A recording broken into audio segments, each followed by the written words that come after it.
I believe that if you stick to the end of this Bible study, matter of fact, if you just stick to the next 2 to 3 verses, you're going to see very clearly that it was not the Ten Commandments nailed to the cross. It says, "Let no man therefore judge you in meat or in drink, in respect of an holy day, or of the new moon, or of the Sabbath day." Or it says Sabbath days. It says, "which are a shadow of things to come, but the body is of Christ."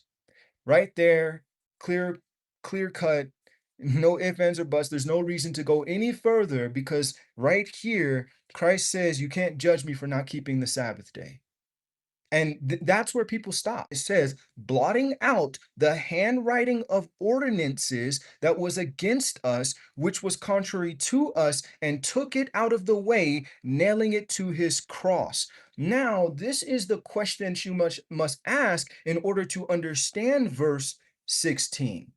What is the handwriting of ordinances that was against us, that was contrary to us? What was that?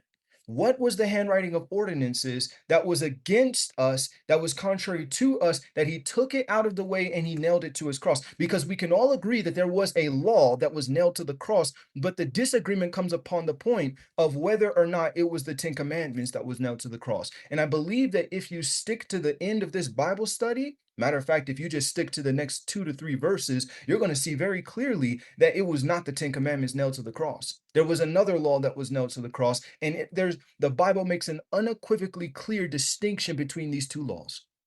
Now let's go look at the handwriting of ordinances that the Bible is speaking of right here when it says these handwriting of ordinances were nailed to the cross.